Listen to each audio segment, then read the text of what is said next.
Hey, it's me. Welcome back to the Trellis Winter. And today's topic is juicy. Okay. But first, let me say thank you for tuning in, liking, subscribing, watching all the videos. I'm like blown away and I'm so grateful. Thank you for sharing.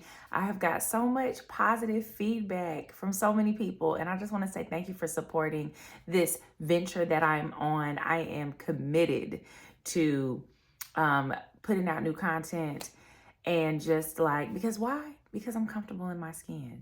This is really Emma. You know what I mean? I really feel like, all that other stuff was for the professional world, but this is really me. So I'm just thankful that I have a space that I could be myself. I could help you be yourself because let me tell you, transparency and vulnerability is not easy. So before we get in, like and subscribe, or I'm gonna shut it down and I'm gonna say that again. But boop, it just takes 2 seconds to press like, okay, whether you like it or not.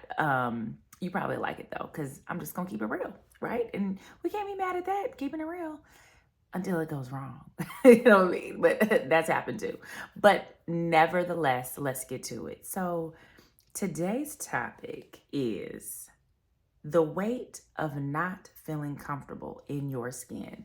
Episode 4. So, man, I got lots to say about this. Okay, so a little backstory, right? I'm from California, right? LA, Oakland, the Bay, boop.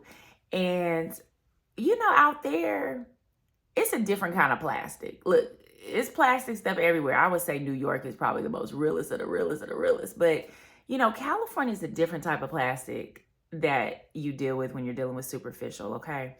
So, but here's the thing.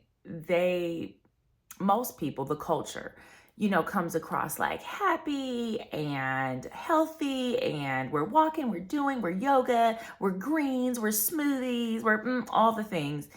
And then I moved to the South. Okay. And so, what a mind fuck, right? Like it was a really real change for me because in California, we kind of let our hair down, right? Although we have a lot of superficial qualities, especially in LA. Okay, we're gonna keep it real, where it's really all about the have and have nots, and even the haves look like hippies. So there is a big, culture around looking as natural as possible, looking as humble as possible in Los Angeles, where you might step out, but every day, you see the Kim Kardashians in a cute little ponytail with a bun drinking Starbucks. Like there's a big thing about, being the haves, but not looking that way. So you just look like a regular normal person. So when I moved out to the South, okay, I noticed that it was totally opposite. These beautiful women would have on all this makeup. And I was like, oh my God, what is going on? And I felt intimidated. I'm not gonna lie. I felt intimidated because I don't wear makeup. I mean, I might put some lipstick on, but I rarely wear makeup. Like I'm in my 40s now. I'm finally just putting it on because the effort it takes is just too much. I'm like, I ain't built for this. God knew. God knew. So I moved out to the South. I noticed that, I'm telling you, the makeup was real. And everyone had their hair together. I mean, their clothes on point. It was just culture shock for me. But the more I got close to these women, okay, that had it together, the more I realized they didn't have it together. Okay. They were broken, alcoholics. I mean, they were like keeping it together with the mask, but underneath the mask, they were a mess. Mess. And so I was like, okay, yeah, this is some fake. It really made me not want to wear makeup even more because I was like, nah, I'd just rather just show you my pimples and my freckles and just keep it moving. So anyway, that made me start looking at authenticity on people.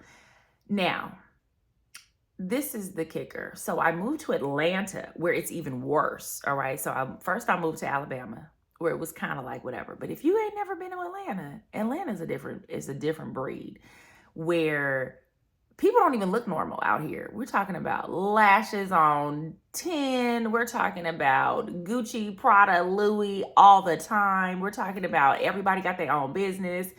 We're talking about a different world. So Atlanta is like what they call the Black Hollywood. But again, we're talking about skin made up. Like, you don't even know what people look like up underneath unless you spend the night with them and see them get out the shower type of thing. Okay? Okay.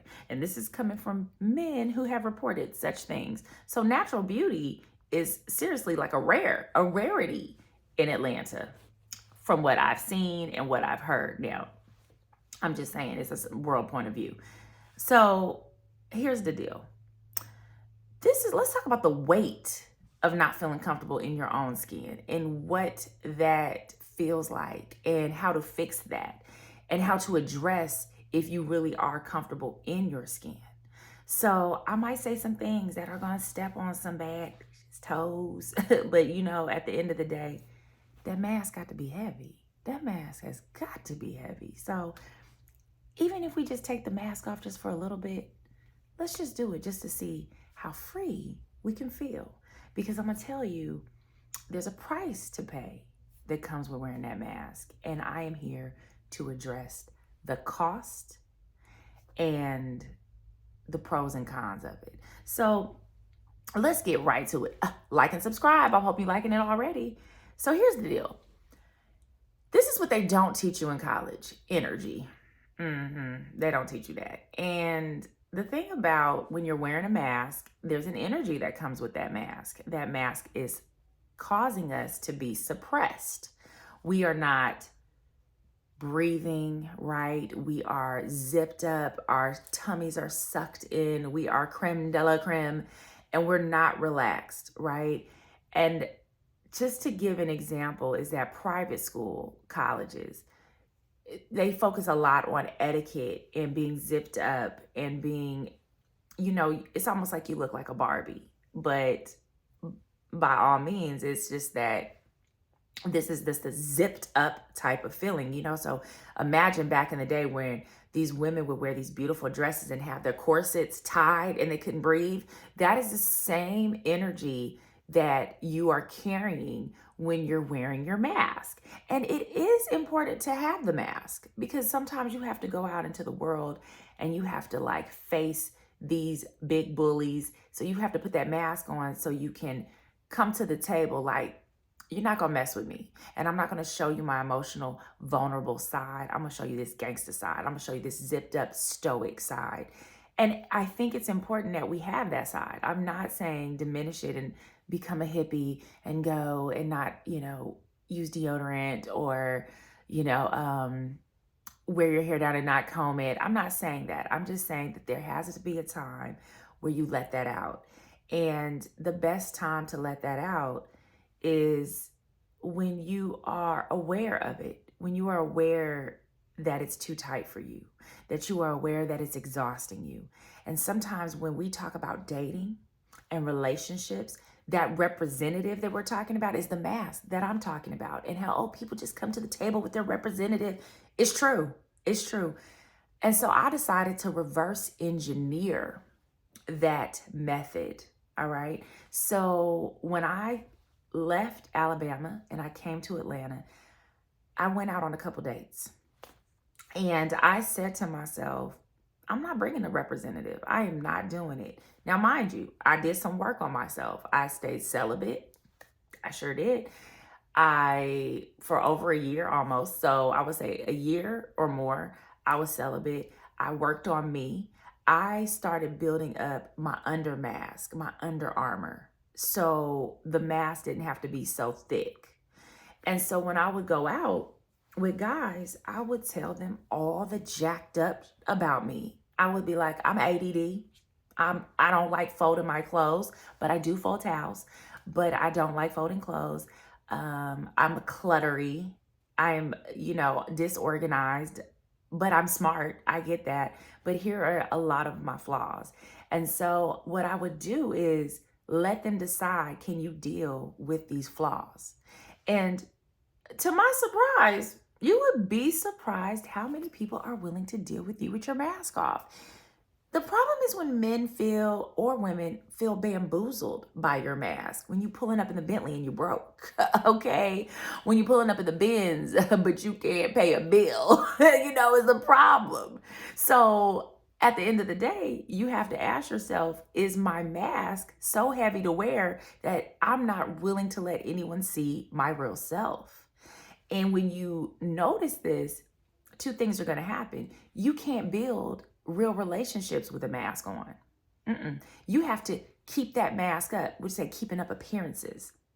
And eventually, let me tell you, that's exhausting. You get tired of performing. You get tired of, putting it on and covering up and, trying to show that you can go out while you're getting in debt, only to know that you really don't have it. And the reality is that this other person only likes you for the mask. And that is the most heartbreaking part is, dang, I'm keeping this mask up. So do they really like me? And it causes this rift, this distance between two people. Okay. So you've got this distance that keeps growing because the closer they want to get to you, the more you want to move back because you don't want to show that mask. So you're like, okay, well, I know they like me in stage 1, but are they going to like me in stage 2 when they find out that I don't like to fold my clothes, or that I don't know how to cook, or that my bills is jacked up, or that my credit score is whack? You are going to have to address some of that inner stuff before you have a healthy, real relationship. If you walking around zipped up and tight, but you got daddy issues, baby, let me tell you, all of that stuff ain't gonna matter. So you might as well come to the table and be like, I got daddy issues, but I'm working on it. The key is to say, I got issues, but I'm working on it. I got issues, but I'm trying to be better for it. And if you can't do that, you will never have real relationships that are built on a solid foundation of trust, because who are you to trust? They trusting that Mac up under, over your skin? Are they trusting the car, the suit that you didn't have for 5 years that you've been rotating every 3 months? That's why people get rotated out so much, because they can't keep the mask up longer than 5 months. You have a 3 to 5 month period to basically swoon somebody with your fake stuff. 3 to 5 months, the mask is coming off. And that's why most people don't make it to 6 months. Let me tell you, my child, look, she's a tween, and she has this little baby relationship. It is so cute. They're so innocent. It's adorable. But it's like been 8 months and they just sit at the little lunch table together. They don't go on dates or anything. It's just, I said, dang, she's been in a little relationship longer than most adults. But why? Because her mask is off. She don't have anything. Her ego isn't built up. She's not trying to keep up appearances she's goofy. She snorts when she laughs. I'm like, oh my God, stop doing that. But she's like, no, it's me. It's me, Mom. I'm going to be me. And that's the thing, is like, when we are our real selves, we can attract the people who will really love us. And what I noticed is that when we take our mask off, get ready. I'm going to always tell you the flip side of stuff. When we take our mask off, we will trigger people who have their mask on. They will actually nitpick at you about being so real. I have had people say, Emma, you cuss too much. Okay, and so if you don't like me, keep it moving, because they actually did a study on people who cuss a lot are more honest than people who don't. So I'm gonna go ahead and keep that trait. Boop. How about that? So, or Emma, you're too tomboyish, or you wear tennis shoes all the time and whatnot. And so when I was pledging AK, look, I got my little AK shirt on today, bop, bop, bop. I remember when I was pledging AK, and that was, ooh, when you talk about girls with masks on. Okay, what? Here's the thing. We was pledging, right? We was all trying to be creme de la creme. But I don't know how to walk in heels. Okay, I admit it. I'm transparent. I don't know how to walk in heels, but I know how to walk in J's, though. I know how to walk in some Adidas and some Nikes, but I don't know how to walk in heels. And I tried to put the mask on, and I was like, I'm getting a corn on my toe. I don't have any corns on my feet because I said, never again. I'm not wearing these shoes because my feet are too pretty. My Nikes ain't never hurt my knuckles. You know what I mean? My toe knuckles. So I said, this is not for me. The mask is not for me. If I keep on wearing stilettos and heels and knowing I can't walk in them because I'm super like tomboy, I'm going to have these ugly toes, and that's not it. I'm a beach baby. I'm supposed to be wearing flip-flops. not 6-inch heels. So I say all that to say is that wearing the mask is going to cost you a lot. It's going to cost your sanity. It's going to cost your authenticity. It's going to make you be fake. And here's the thing, what they don't teach you in college is that energy cannot be faked. People can sense that you're wearing a mask. And you know what? They're not going to want to get close to you. They're going to be like, something is up under there and I don't want to know what it is. So you know what? What I'm saying is come to the table with all your crap. So people talk about what you bring to the table. Bring your crap to the table and see if they can deal with it, because we are always going to be dealing with crap. Healing takes time, and there's no healed. I'm running away from people talking about, oh, I'm healed. No, they're not. No one's healed. They're always healing, and they're processing through. So come to the table, do something reverse. Come to the table and say, this is my crap. Can you deal with it? I challenge you to do that on your next date and say, my credit score is whack. What you think about that? And you might come across somebody who's going to be like, okay, dang, I can help you with that. I got a credit repair business. I'm just playing, but I'm not. And that's what I mean is come to the table. And that is when your weaknesses, someone else's strengths can come in and help you with your weaknesses. And your strengths can help other people's weaknesses. And that is how to effectively take off the mask so you can have better, real, more authentic, transparent relationships, and not these 3 to 5 month recycled turnarounds that y'all be having. Y'all rotation is crazy because y'all can't find nobody who really like you for you. And it takes a lot of effort and time and work, and it's not worth it. So take it from me. Somebody will love you for you, but they can't love who you pretending to be, and God can't bless who you're pretending to be either. So I hope you love this message. Thank you for tuning into the Trillist Winter, and like and subscribe. I promise you I'm quitting. I'm just kidding. All right, bye. Take care. Oh, don't forget, if you want to DM me, if you got questions, you want me to talk on a topic, go follow me at Instagram at The Trillist Winter, or email me at Gmail at thetrilliswinter@gmail.com. And we out. Bye.